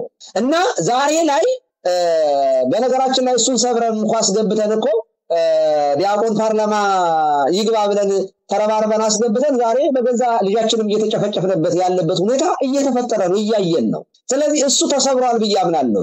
የፈሪ ጥቅስ ነው ይሄ ጥቅስ። አጠቃላይ መንግስት ለመጨፍጨፉ፣ ለመዝረፉ፣ ለመግደሉ የሚከላከለው እንዳይኖር ሃይማኖት አባቶች እንዳይናገሩ የሰበከው ስብከት ነው። እውነት ለመናገር እድለኛ ነው፣ አድማጭ አግኝቷል።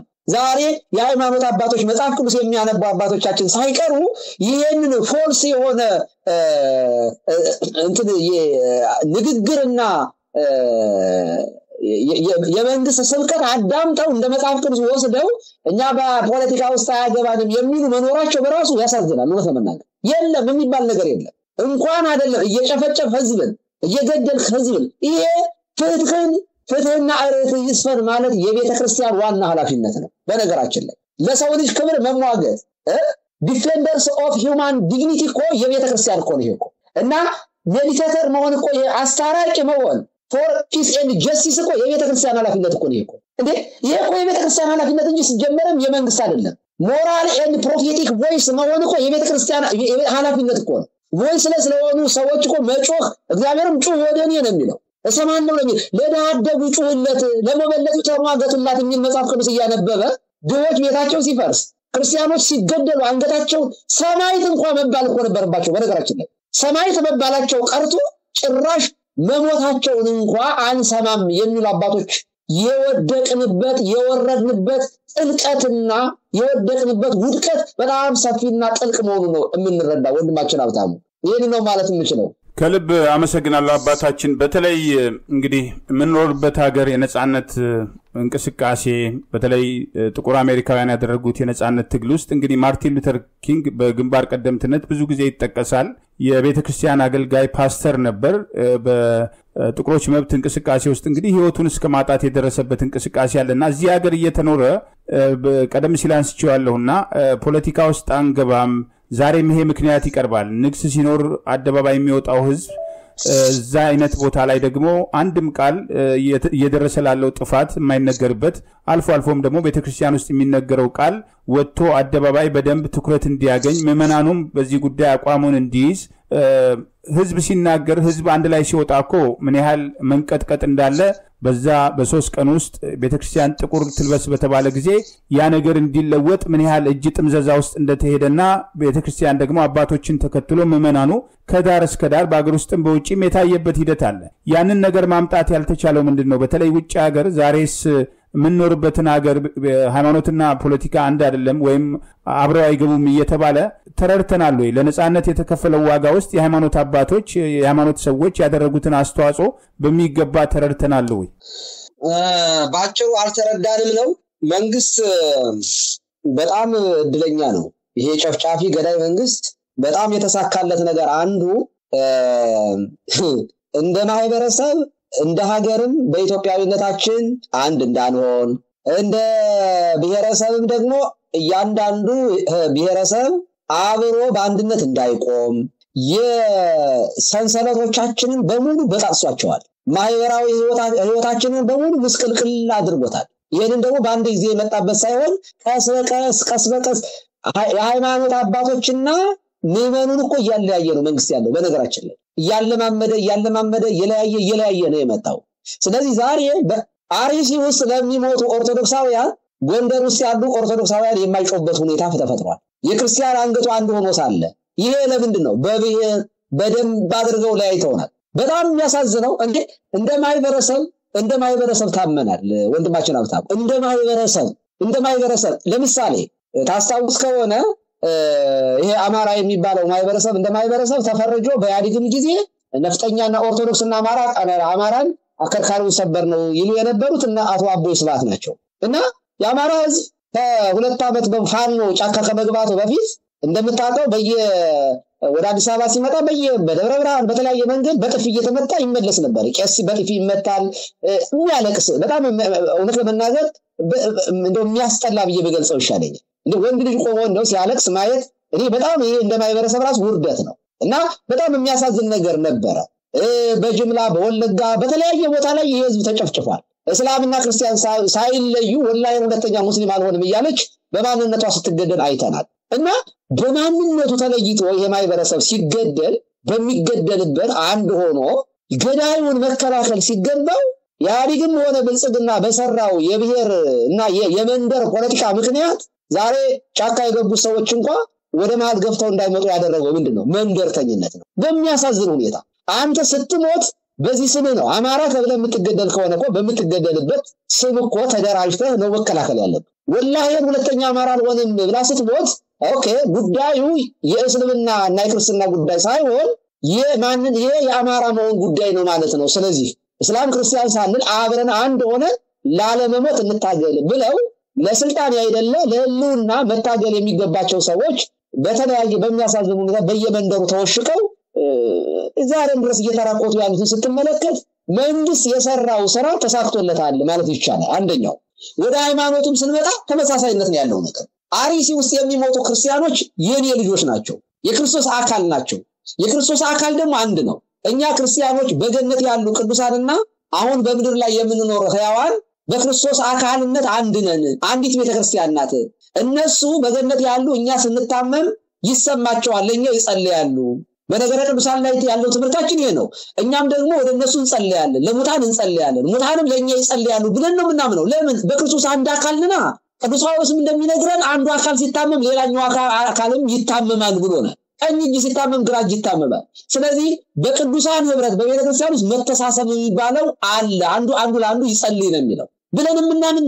ስለዚህ አርሲ ውስጥ ለሚገደሉ ክርስቲያኖች ጎንደር ላይ፣ ጎጃም ላይ፣ ሸዋ ላይ ያሉ ሰዎች፣ ወለጋ ላይ ያሉ ሰዎች፣ ጅማ ላይ ያሉ ክርስቲያኖች፣ አክሱም ላይ ያሉ ክርስቲያኖች የማይሰማቸው ከሆነ አክሱም ላይ የሚሞቱ ክርስቲያኖች ሌላው አካባቢ የሚኖሩት የማይሰማቸው ከሆነ ይሄ አካላችን ደንዝዟል ማለት ነው። እና ይሄ በፖለቲካ ውስጥ አንገባም። የፈሪዎች ጥቅስ ናት። የፈሪዎች ጥቅስ ፍርሃትን እንደ ትዕግስት የሚቆጥሩ ሰዎች፣ ዝም ማለትን እንደ ቅድስና የሚቆጥሩ ሰው አይደለም። ኃጢአተኛው ኃጢአት ሲሰራ ባታስጠነቅቀው ደሙን ከእጅ ይፈልጋሉ። ኃጢአተኛው በራሱ ኃጢአት ይሞታል። ነገር ግን ባለማስጠንቀቅህና ከሞት እንዲመለስ ባለማድረግህ ደሙን ከእጅ ይፈልጋለሁ ነው የሚለው እግዚአብሔር በነብዩ በሕዝቅኤል ላይ አድሮ በትንቢተ ሕዝቅኤል ምዕራፍ 33 ላይ የሚነግረን ይሄንን ነው። ስለዚህ አንድ ኃጢአተኛ ቢኖር እንኳን ኃጢአተኛውን የማስጠንቀቅ የሃይማኖት ድርሻ ነው። ፖለቲካ የሚባለው ነገር ኃጢአት ከሆነ እኮ በነገራችን ላይ ፖለቲካ ኃጢአት ውስጥ ነው አንድ ካህን መግባት የሌለበት። እንኳን ካህን አይደለም የሃይማኖት አባት አይደለም ምንም ቢሆን ኃጢአት ከሆነ ኃጢአት ነው። ፖለቲካ ኃጢአት አይደለም ሲጀመር ማለት ለመንግስት ለመሆን መወዳደር ኃጢአት አይደለም በራሱ እማንገባው ኃጢአት ከሆነ ነው። ተወዳድሮ ስልጣን መያዝ ቄስም እንኳን ሆኖ ጠቅላይ ሚኒስቴር ቢሆን ኃጢአት አይደለም። በነገራችን ላይ ኃጢአት አይደለም። በመጽሐፍ ቅዱስ ውስጥ እንደዚህ ያሉ ሰዎችን አይተናል። ኃጢአት የሚሆነው ፍትህን አለማስፈን ነው። ጉቦ መብላት፣ በዘረኝነት በብሔርተኝነት መከፋፈል ነው ኃጢአት። እሱ ኃጢአት ነው። ይሄ ነው ፖለቲካ ማለት ነው። እንግዲህ መንግስት ፖለቲካ የሚለው ይሄንን ነው።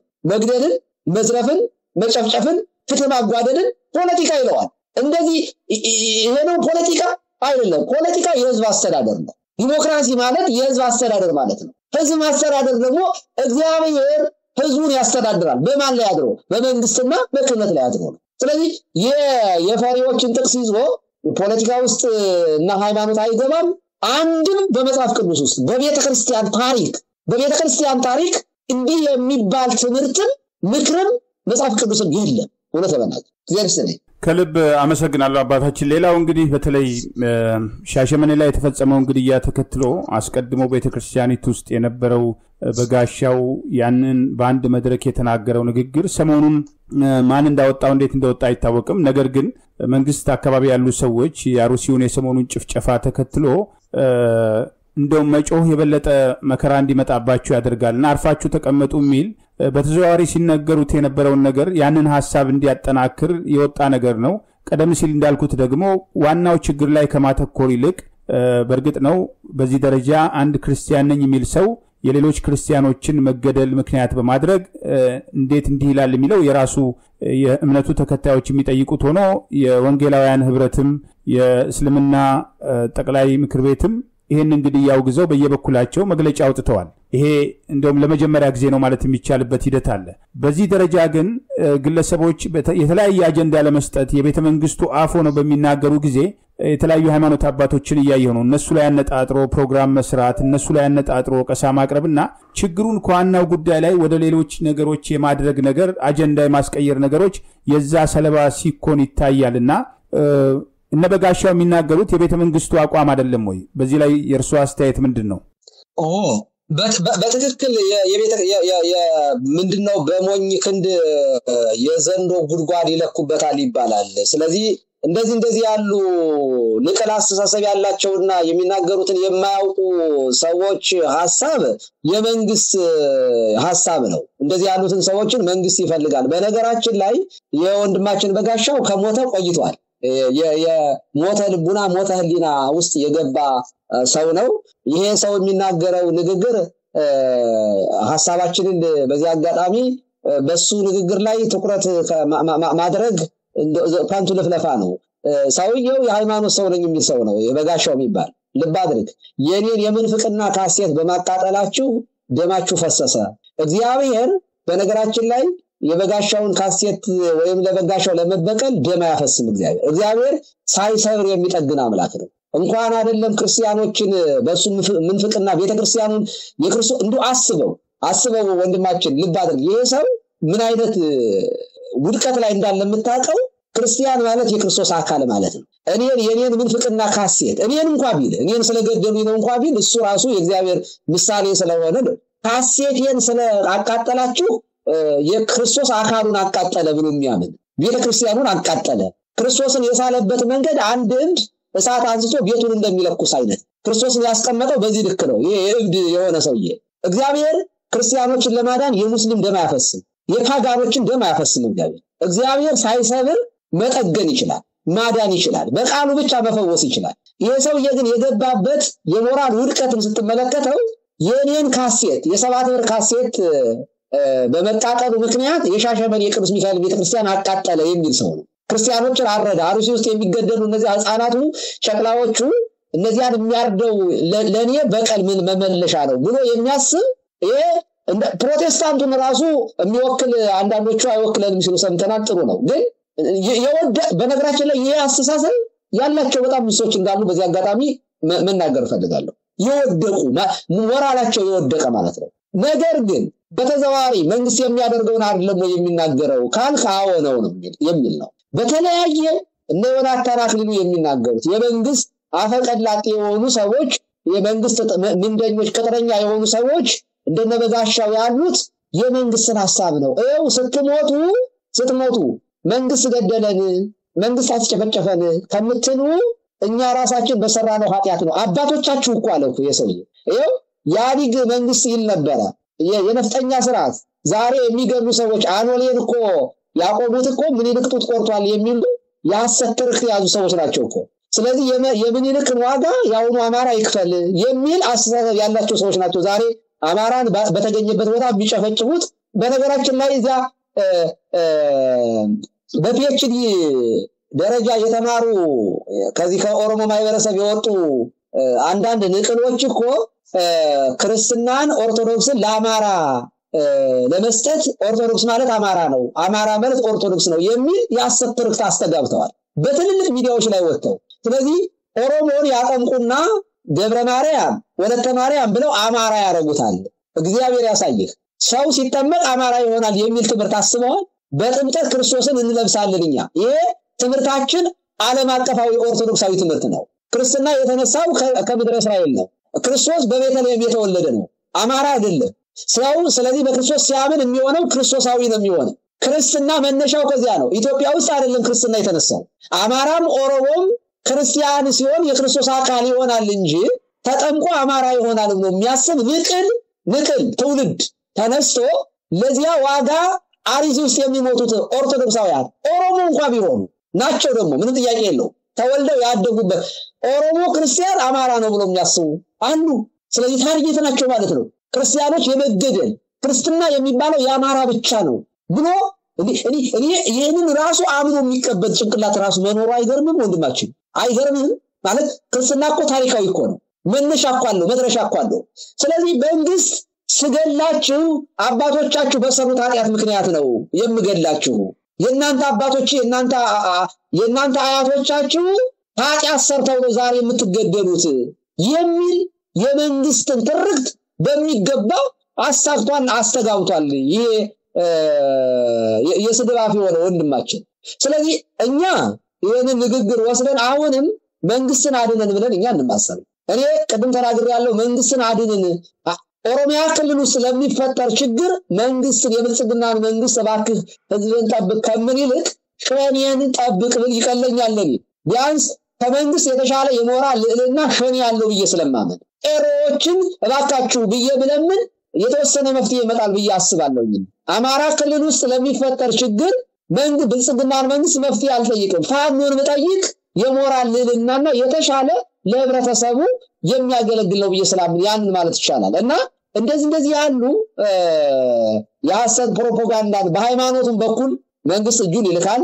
እንደዚህ ያሉት ሰዎችን ሲያገኝ ተናገሩልኝ ይላል። በቤተ መንግስትም ደግሞ የተቀመጡትን የቤተ ክህነት ሰዎችንም ይናገሩለታል።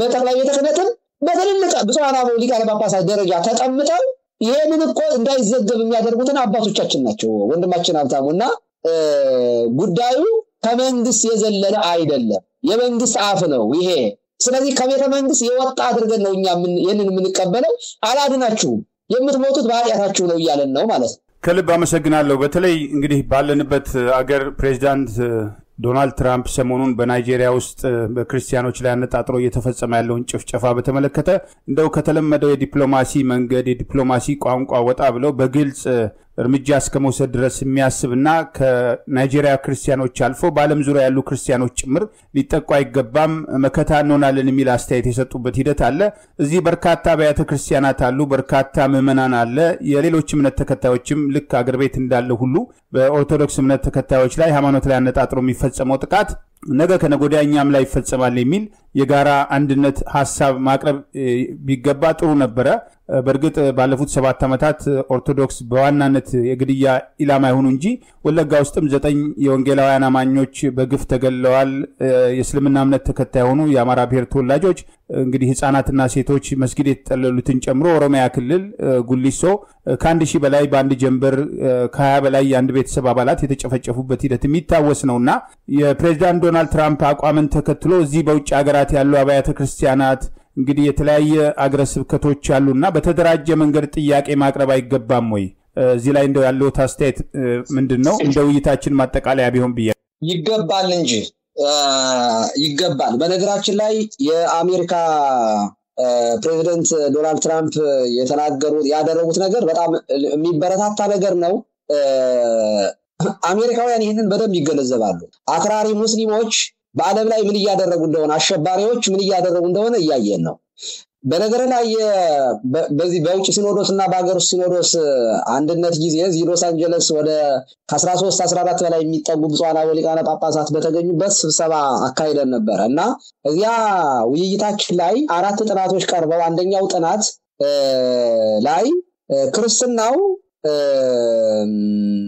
ወዴት እየሄደ ነው የሚል ጥናት ቀርቦ በ2050 አሜሪካ ሙስሊሞች ማጆሪቲ ሊሆኑ ይችላሉ የሚል ጥናት ቀርቦ ነበር እና ይሄ በጣም አስደንጋጭ ነገር ነው በአንጻሩ ኤዥያ አካባቢ ክርስትናው ትንሽ እየጨመረ ሊሄድ ይችላል አፍሪካ አካባቢ ትልቅ ስጋት ላይ እንዳለ የሚጠቁም ነው እና እንደሚታወቀው ክርስቲያኖቹ መውለድ ያቆሙ ቢወልዱም 1-2 እየወለዱ ሙስሊሙ ደግሞ አንድ ሙስሊም 10 ያገባል 7 ያገባል ከዚያ ሁሉ 100 ልጅ እየወለደ በዚህ አይነት ሁኔታ የፖፑሌሽን ግሮውዙ በጣም እየጨመረ ሊሄድ እንደሚችል ይገመታል አሜሪካውያንም የዚህ ሰለባ ናቸው ስለዚህ በአለም ላይ በእስልምና አክራሪ እስልምና ሁሉንም እስልምና ማለት አይደለም ግን ይሄ እንደ ቦኮ ሐራም እንደ አልሸባብ የመሳሰሉ የአይሲ የመሳሰሉ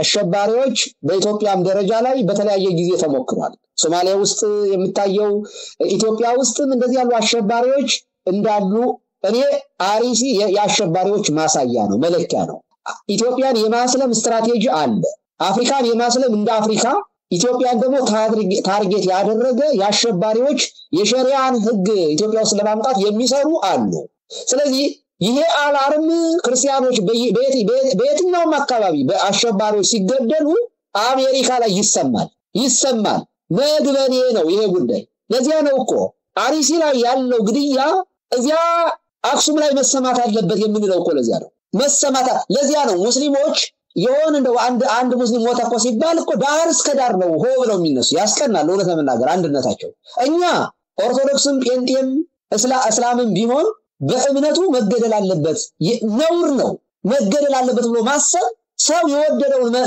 እምነት የመምረጥ መብት አለው በነገራችን ላይ ይሄ እግዚአብሔራዊ የሰጠው ነፃነት ነው ለሰው ልጅ መብቱ ነው አንድ ሰው የወደደውን የመከተል ነገር ግን እነሱ ይገላሉ በነገራችን ላይ ቁርአናቸውም በሐዲሳቸውም የሚናገረው ይሄን ነው እስልምና ያፈገፈገን ግደል ይላል አልበቃል ነው እምጣቅስልህ ግደሉ የአጋሮቻቸውን ተጠባበቁ የሚል በመግደል ይጸደቃል የሚል በጣም የተበላሸ ትምህርት አላቸው እና ይሄ የፕሬዝዳንት ትራምፕ ለአሜሪካም የሚሰራ ነው አሜሪካ ላይ ይሰማል ይሄ ሰውን በእምነቱ ምክንያት ግደሉ የሚል በአለም ላይ ሊኖር አይገባም እንደዚህ ያለ አስተሳሰብ ሊኖር አይገባም ስለዚህ በጣም በነገራችን ላይ የኛንም ድምጽ እንዲሰማ እንፈልጋለን ሰሞኑን ወንድሞቻችን በተለያየ መንገድ የትዊተር የተለያዩ የማህበራዊ ሚዲያ ዘመቻ እየተደረገ ነው ያለው አይተዋል ወንድማችን ሀብታሙ ስለዚህ እንደው እዚህ ላይ የሆነ ጥያቄ የምታነሳ ከሆነ ብታነሳና ይሄ እንዲሰማ ዶላር ፕሬዝዳንት የአሜሪካ ፕሬዝዳንት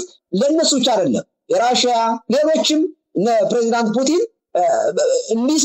እንዲሰሙት እንፈልጋለን ጉዳዩ በአንድ ሰው በክርስትና ምክንያት ከተገደለ የሃይማኖት ነው ማለት ነው ጉዳዩ የፖለቲካ አይደለም ስለዚህ ክርስቲያኖች በሙሉ ያገባቸዋል ጴንጤውን ኦርቶዶክስንም ፕሮቴስታንቱን ካቶሊኩንም በነገራችን ላይ አንድ አድርጎ የሚያቆም ነው ይሄ ሰው በክርስትና ምክንያት ሊገደል ስለማይገባው ይሄ አርሲ ውስጥ የሚገደሉ ክርስቲያኖች ፕሮቴስታንቱን ሊያሳስበው ይገባል ካቶሊኮችን ሊያሳስባቸው ይገባል አንድ አድርገው ነው እነሱኛን የሚያዩት እና እኛ ግደሉ አንልም ነገር ግን ራሳቸው እንዲከላከሉ በኋላ የመፍትሄ ሐሳቦች ላይ በመጨረሻ ላይ ማንሳት ፈልጋለሁ ሀብታሙ ከልብ አመሰግናለሁ እንግዲህ እንዳነሱት ነውና ከዚህ አጣብቅኙስ እንዴት መውጣት ይቻላል ንጹሃን በተጨፈጨፉ በተገደሉ ቁጥር እየተባለ ማህበራዊ ሚዲያ ላይ የተለቀሰ ይሄ ችግር መፈታት ይችላል ወይ አራት የመፍትሄ ሐሳቦች የመፍትሄ ሐሳቦችን መቀበል ብቻ መፍትሄ አይደለም ማልቀስ ብቻ መፍትሄ አይደለም ማህበራዊ ድረገጽ ትዊተር ትዊት ማድረግ ብቻውን መፍትሄ አይደለም ሰው እጁን ስለታጠበ በልቶ ጠገበ ማለት አይደለም መታጠብ ሌላ ነገር ነው መብላት ደግሞ ሌላ ነገር ነው ይሄ ጮታችን የማህበራዊ ጮቱ የእጅ መታጠብ ያክል ነው ዋናውን ነገር እንጀራውን መብላት ነው የሚጠቅመው ስለዚህ የመፍትሄው ሐሳብ ምንድነው አንደኛ አሁን የምናገረው እንዳጠቃላይ ኦርቶዶክሳውያን በማንነታቸው ሲገደሉ ማንኛውም በነገራችን ላይ ኦሮሞ እንደ ኦሮሞ ሊያጠቃው የሚመጣ ህብረተሰብ ካለ ኦሮሞ አንድ ሆኖ ተደራጅቶ ራሱን መከላከል አለበት አማራ በአማራነቱ ሊያጠቃው የሚመጣ ካለ አማራ አንድ ሆኖ ነው መታገል ያለበት ራሱን መጠበቅ አለበት ትግራዋይን ማጥፋት የሚፈልግ ማይበረሰብ ካለ እንደ መንግስትም ጭምር ካለ ትግራዋይ አንድ ሆነው ራሳቸውን መከላከል አለባቸው ሶማሌ አፋር ከምባታ ሀዲያ ጋምቤላ አፋር ጉራጌ ማንኛው ራሱን የመከላከል መብት አለው በነገራችን ይሄ ደግሞ ነፃነቱ እግዚአብሔራዊ ነው ስለዚህ አሁን ባሪሲ ላይ ለሚፈጸመው ጥቃት አንደኛ የመጀመሪያ የመፍትሄ ሐሳብ ነው የአካባቢው ኦርቶዶክሳውያን ከብሔር አስተሳሰብ ወጥተው ኦርቶዶክስ ማለት አማራ ነው ስለዚህ ኦርቶዶክስ የሆኑ ኦሮሞዎች የኛ አይደሉም ብሎ የሚያስብ ጎጠኛ መንደርተኛ ካለ ከዚህ ወጥቶ በየተራ መታረዱ ስለማይቀር ሃይማኖትን ካጣ ደግሞ ህይወቱን አጣ ማለት ነው ሃይማኖት ነው ዋናው ነገር ሰማያዊ መንግስት ምን ወርስበት ስለዚህ ሰማያዊውን መንግስት በሚወርስበት መጠሪያው ክርስትና በሚለው ስም ተደራጅቶ ራሱን መከላከል አለበት በሚገደሉበት ማንነት በክርስትናቸው ተደራጅተው ራሳቸውን ይከላከሉ ይጠብቁ የመጀመሪያው ይሄ ነው ራስን መከላከልን ሲመጣ ገራንሰጥ ይሄ ጥቅስ አላግባብ የሚጠቀስ ጥቅስ ነው ይሄ ጥቅስ እቤት ተኝተህ እያረስክ እየቆፈርክ እየነገርክ ለምትገደል አይሆንም ይሄ ጥቅስ ለዚህ የተጠቀሰ ጥቅስ አይደለም ሰው እኮ ቀኝን ሲመጣ ግራን የምትሰጠው መስጊድ ገብተህ ወንጌል ስትሰብክ ብትገደል ወይንም ደግሞ ለስብከት ወጥተህ ብሞትም ብለህ በአይዛብ መንደር ገብተህ ስትሰብክ የምታደርገው ነገር ነው ይሄ እንጂ ተኝተህ እየሰረክም እኮ ሊሆን ይችላል የተገደልከው እና የሰማዕትነት አያሰጥም እውነት ተበናከ አያሰጥም በማንነት እየተገደልክ ከሆነ በኦርቶዶክሳዊ በተለይ በስም መከላከላል ቤተክርስቲያን ትናንትናም ስናገር ነበር የሆነ ቦታ ላይ ቤተክርስቲያን የሚጠብቁ ዘበኞች አሏት አዲስ አበባ አድባራት ብንሄድ 4 5 6 7 እስከ 12 የሚጠጉ ዘበኞች አሉ በቤተክርስቲያን ውስጥ እነዚህ ዘበኞች ማታ ላይ በትሄድ ህንጻ ቤተክርስቲያኑንና ሙዳየ ምጽዋቱን የሚጠብቁት መሳሪያ ይዘው ነው ቤተክርስቲያን የሚጠብቁት ከዚህ ቀደም ቤተ ክህነት ውስጥ የሆነ መሳሪያ ተገኘ ተብሎ ሲጠየቅ ቤተክርስቲያን የመለሰችው ምንድነው የሙዚየም ውስጥ ያለ የቤተክርስቲያናችን አንዳንዶቹ ቤተክርስቲያን የምናስጠብቅበት ነው ያለች አለ እኔ አሁን በነበርኩበት ደብር ላይ ማታ መሳሪያ ይዘው ነው የሚጠብቁት እና መሳሪያ ይዘው የሚጠብቁት ህንጻውን ቤተክርስቲያን ህንጻዋንና ገንዘቧን በመሳሪያ የምታስጠብቅ ከሆነ ህንጻ ስላሴን ማስጠበቅ የለባትም ከገንዘብ ሰው አይበልጥም ህንጻ ስላሴ አይበልጥም እና እኔ የአካባቢ ኦርቶዶክሳውያን ወጣቶቹ ሰብሰብ ብለው ከተደራጁ የተደራጀን ማንንም አያጠቃው አይተከሆነ አንበሳ የጎሽ ሊበላ ሲሄድ የሜዳዮችን ሊበላ ሲሄድ ሰብሰብ ብለው አንበሳውን ያባርሩታል ሰብሰብ ሲል አንበሳን ማባረር ይቻላል ያልተደራጀ ማይበረሰብ ይበላል ስለዚህ ክርስቲያኖች መጠሪያችሁም ህብረታችሁም በክርስቶስ አንድ የሆናችሁበት በክርስትናችሁ ስለሆነ ሰብሰብ ብላችሁ ራሳችሁን አንደኛ ተመከላከል አንደኛ ሁለተኛ በመላው የሀገሪቱ ክፍል በተለይም በሰሜኑ የሀገራችን ክፍል ያሉ ኦርቶዶክሳውያን ሰላማዊ ሰልፍ ወጥተው ለሙስሊሙ ማህበረሰብ ይሄንን ድርጊት እንዲያወግዝ ማስጠንቀቂያ መስጠት አለባቸው እያምናለሁ አለብን። ሙስሊሞቹ ኦርቶዶክሳውያን እየገደሉ ከሆነ ሙስሊሞቹ ወጥተው ማውገዝ አለባቸው። እንደሰማነው ሙስሊሞቹም ተገድለዋል የሚል ነው። ልክ መንግስት እንደሚያደርገው ማለት ነው። አማራ ተገደለ ሲባል ኦሮሞም እኮ ተገድሏል እና ኦሮሞ ይገደል ያለው ማን ነው? ይሄ ትክክል አይደለም። የወንጀል ኢኩቤባ እንትን የማወዳደር ሁኔታ አይደለም ጥያቄያችን። ስለዚህ ሙስሊም ሞተ ክርስቲያኖች ሙስሊም ገደሉ ከተባለ ክርስቲያን ሲኖዶሱ መግለጫ ማውጣት አለበት። ይሄ ተገቢ አይደለም ማለት አለበት። ልክ እንደዚህ ሁሉ ሙስሊሞቹ ክርስቲያኖችን ሲገሉ ኦርቶዶክሳውያን በሙሉ ወጥተን ማስጠንቀቂያ መስጠት አለበት። ምክንያቱም አርሲ ላይ ክርስቲያኖች ማይኖሪቲ ናቸው ተብሎ ሲገደሉ ሙስሊሞች ማይኖሪቲ የሆኑበት አካባቢ እንዳለ ማሳየት መቻል አለበት። አይ ክርስቲያኖች ምንም አያደርጉም እየተባለ ክርስቲያን የማጥናት ስራ በፍጹም ሊኖር ስለማይገባ በመላው የሀገራችን ክፍል ያላችሁ ኦርቶዶክሳውያን ለኔ ብላችሁ ብትሰሙ ጥሩ ነው። ሶስተኛ እንቅልፍ እና ግዴለሽነት ውስጥ ያሉትን አባቶቻችን የማንቃት ስራ መሰራት አለበት። አባቶቻችን የእንቅልፍ ማይበል አስተሟቸዋል፣ ተኝተዋል የሉ እውነት ለመናገር የአርሲ ሀገረ ስብከት ሊቀ ጳጳስ ትንፍሽ አላሉ። እንደውም በአንጻሩ ትውልዱ በጣም እየተነሳባቸው ነው ያሉት። አይምጡብኝ ወደ ማለት ሁሉ እየተደረሰ ነው። ስለዚህ አባቶቻችን ከቤተ ክርስቲያን ወጣችሁ ከመተፋታችሁ በፊት ከመጣላችሁ በፊት መንቃት አለባችሁ ብዬ ነው የማምነው። መንግስት ትልቅ ስራ ሰርቷል። እረኛውንና መንጋውን የመበታተን ስራ ሰርቷል። አባቶቻችንን እንዳንወድ እንዳንሰማ የሚያደርግ ማህበረሰብ ፈጥሮልናል። አሁንም አባቶቻችን አልዘገየም። ከበጎቻችሁ ጋር አሁን ለሚሞቱት ልጆቻችሁ ልታለቅሱ ይገባል። ይሄንን የማታደርጉ ከሆነ ግን እናንተና አወዳደቃችሁ የከፋ ነው የሚሆነው። ይሄንን ማለት ፈልጋለሁ። ስለዚህ ሁሉም በተለይ አዲስ አበባ ያላችሁ ኦርቶዶክሳውያን ወደ ጠቅላይ ቤተ ክህነት ተማችሁ ወዳችሁ ምን እየሰራችሁ ነው? እየሞትን እኮ ነው። ቢያንስ ድምጽ አትሆኑንም ወይ ብለን መጠየቅ አለብን ብዬ አምናለሁ። አራተኛና የመጨረሻው በአካባቢው ህዝባችን ተጎዳ ብለው ተደራጅተው ከመንግስት ጋር የሚታገሉ እንደ ቄሮ ሸኔ በሌላው ማህበረሰብ አካባቢ እንደ ፋኖ ያሉ እንደ ዘርማ የመሳሰሉ ብቻ ማህበረሰብን ተጎዳብን ብለው የሚታገሉ ህብረተሰባቸውን እንዲጠብቁ ከመንግስት ይልቅ ለነዚህ ታጣቂዎች ዕውቅና መስጠት የተሻለ ይመስለኛል። ወንድማችን ሀብታሙ የእውነቴን ነው። የተሻለ ስብዕና የተሻለ ነገር እያሳዩ ስለሆነ ማለት ነው። ሞራል ያላቸው ሰው ምክንያቱም ነገ መንግስት የሚሆኑት እነዚህ ናቸው። የመንግስት የሚሆኑበት ማህበረሰብ እየሞተ ነው፣ እየተገደለ ነው። ሸኔ ውስጥ ኦርቶዶክስ የለም፣ ቄሮ ውስጥ ኦርቶዶክስ የለም ብለን አናምንም እኛ። ስለዚህ ለመገደል የተደራጀ ኦርቶዶክሳዊ አለ ብሎ ማመን ይከብደኛል። ስለዚህ ከመንግስት ይልቅ እኔ እዛ አሩሲ አካባቢ ለሚኖሩ ታጣቂዎች ህዝባቸው እዛ አካባቢ ያሉ ኦርቶዶክሳውያን አባካችሁ ጠብቁልን ብዬ መማጸኝም የጅል ጥያቄ ሊመስል ይችላል። እኔ ከልቤ ነው። ምክንያቱም አስገዳዩ መንግስት ነው፣ ገዳዩ ደግሞ አክራሪ ሙስሊሞች ናቸው ብዬ ነው።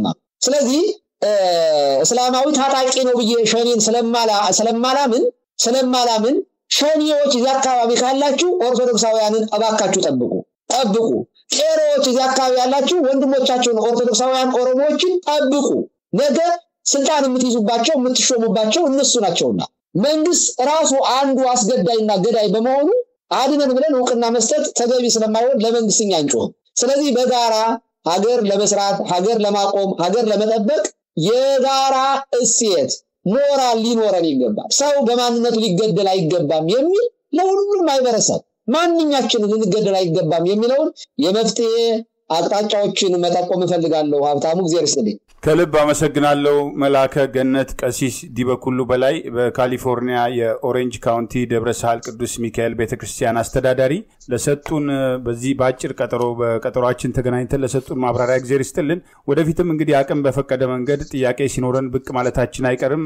መልካም ጊዜ ሁሉ። በጣም ነው የማመሰግነው ወንድማችን ሀብታሙ።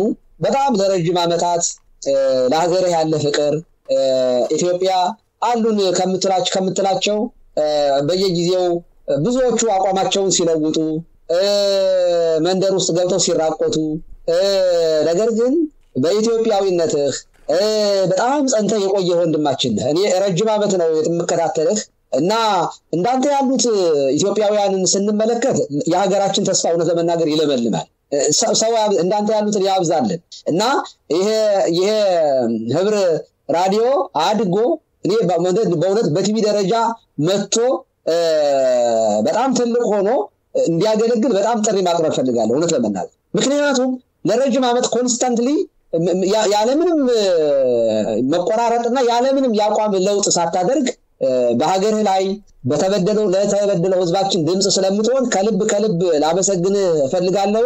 እግዚአብሔር ዘመንን ይባርክ። በዚህ አጋጣሚ ግን ሰሞኑን የማህበራዊ ድረገጽ በትዊተር በተለያየ መንገድ ስለ ቤተክርስቲያን ዝም አልልም፣ የቤተክርስቲያን ድምጽ ይሰማ፣ ኦርቶዶክሳዊ ጄኖሳይድ ይቁም የሚል እንቅስቃሴ በዚህ በሰሜን አሜሪካም በተለያዩ ዓለም ላይ እየተደረገ ያለው እና ይሄንንም እንቅስቃሴ ይሄንን የምታዳምጡ በሙሉ በተለያየ መንገድ ለኦርቶዶክሳውያን ወንድሞቻችሁ አርሲ ውስጥ ለሚገደሉት በየትኛውም ቦታ ላይ ለሚገደሉ ሁሉ ድምጽ እንድትሆኑ መልእክቱን ሼር በማድረግ ትዊት በማድረግ በተለያየ መንገድ ሐሳባችሁን እንድትገልጹ ጥሬን ማቅረብ ፈልጋለሁ። እግዚአብሔር ያክብርልኝ፣ እግዚአብሔር ይጠብቅልኝ። ሐሳቤን እንድገልጽ ቢያንስ መናገራችን ከህሊና ተጠያቂነት ያድነናል። እኔ ደስተኛ ነኝ። ቢያንስ መጮሄ መናገሬ ቢያንስ ራስን ከመክሰስና ከመውቀስ እድናለሁ። ደስ ይለኛል። ሞቱን ቆሞ ማየት ባንችልም ግን ምናልባት አንድ ቀን ብንሞት ለምን አልጮክላቸውም የሚል ከፈጣሪ ዘንድ ክስ እና ወቀሳ እንዳይመጣብኝ እኔንም ነፃ እንደሆን ስላደረከኝና ሐሳቤን እንድገልጽ ስላደረክ ከልብ ነው ማመሰግንህ። መልካም ቀን ይሁንልህ። ለሀገራችን፣ ለህዝባችን፣ ለቤተክርስቲያናችን የሰላም የረፍት የአንድነት ዘመን ያምጣልን። አመሰግናለሁ። አሜን። እግዚአብሔር ይስጥልን። ክቡራን የህብር ሬዲዮ ቤተሰቦችና አድማጮች ስታደምጡ ለቆያችሁ ምስጋናችን ይድረሳችሁ። የህብር ሬዲዮ ኦፊሻል ዩቲዩብ ቻናላችንን ሰብስክራይብ ያላደረጋችሁ ሰብስክራይብ በማድረግ በተጨማሪም የደውል ምልክቱን በመጫን የህብር ሬዲዮ ቤተሰብ እንድትቀላቀሉ በአክብሮት እንጋብዛለን። እንደወትሮ ሁሉ የህብር ሬዲዮ ቤተሰቦች ፕሮግራሞቻችንን ላይክ በማድረግ ሼር በማድረግ አስተያየቶቻችሁን በመስጠት አብሮነታችሁን እንድትገልጹ በአክብሮት እንጠይቃለን። በድጋሚ እናመሰግናለን። ጤና ይስጥልን። ቸር እንቆይ።